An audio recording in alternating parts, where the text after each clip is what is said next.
Really, really excited today to be launching the first ever Lions Academy at South Devon College. This is particularly special for me because it's the first Lions Academy, and the idea is that we're going to try and create long-lasting, real change by partnering up with the Lions Barber Collective with the next generation of hair and beauty professionals to give them the skills to have safer communications around mental health and mental well-being, and be able to support them in making the right decisions when asking good questions, how to listen well, and how to signpost them to the resources that are available in this area. And like I say, it's very close to me because South Devon College is the college that I went to when I learned how to and studied hair. Can you tell me a little bit more about the project? How does it work, and what's it aiming to do? But also, where did the idea come from? The Lions Academy idea came to me because I was going to deliver the training, the Barber Talk and Hair and Beauty Talk training to colleges and schools.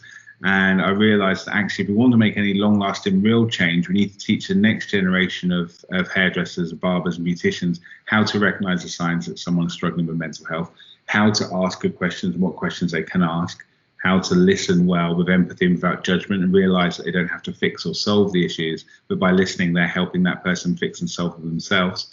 And then give them the knowledge and information about resources that are available to them, because we're not trying to turn hairdressers and barbers into psychiatrists or therapists or counsellors. In fact, quite the opposite. We're trying to bridge that gap between the communities we serve and resources that are available. Here in South Devon College and Torbay, they are the only hair and beauty training providers. So if we keep this up for the next 10, 20 years, all of the hair and beauty professionals in this area will hopefully have those skills to have those safe communications and be able to pass the people that are in need after the help they need. 72% of people who end their life have had no communication with mental health services in the 12 months before they die. They've probably had a haircut or a beauty treatment. And I think that if we have these skills within the industry, we can actually help catch people before they slip through the net and pass them on to the much needed help they need. It's quite well known, isn't it, that people have a certain relationship with their hairdresser. They often, even though they're relatively strangers to them, although you can go to a hairdresser for years, they often open up to them, don't they? I think that people open up to their hairdressers. We are a familiar stranger. We know people for many, many years, but we are not part of their social group. We're slightly disconnected from them. And I think there's a lot of element of trust within their hairdresser or barber or beautician. They trust us to make them look good. We have the license to touch, that intimacy that is very rare, especially between men. And I've had this conversation with people many, many times. I've actually had people in the chair who have had to ask, are you suicidal? Do you have a plan? And gratefully, I can say that they're still alive today, everyone I've had to ask that to.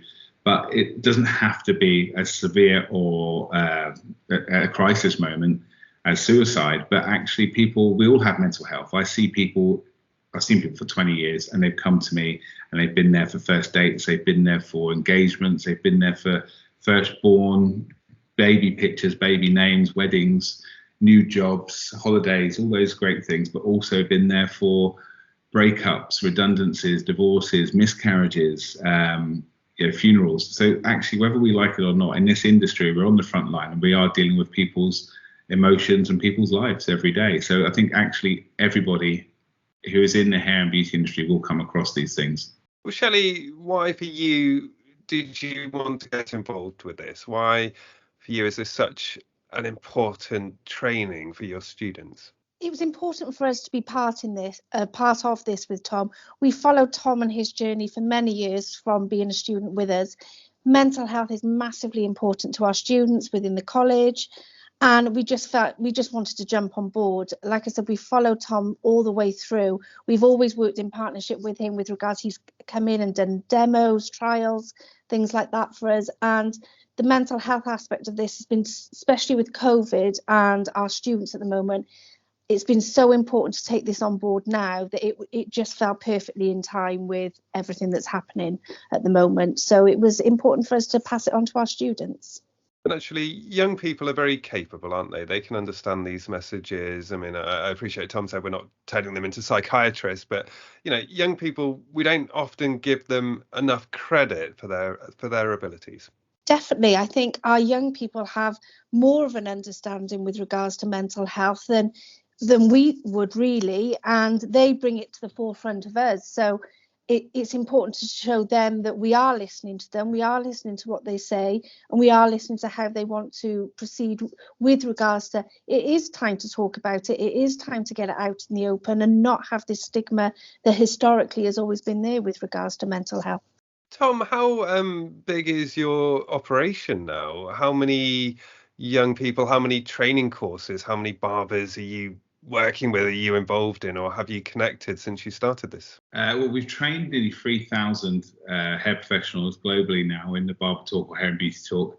We're starting to work with colleges, South Devon College being the first, but actually going to be working with Milton Keynes. And since this news has got out, we've actually had quite a lot of other colleges involved and wanting to get involved, And also we're working with VTCT, which are one of the awarding bodies, to try and turn this into a regulated qualification that can be taught in colleges and schools all over the country, potentially around the world. So look, we're growing all the time. We've got some really exciting partnerships. 2022 is going to exceed expectations, hopefully.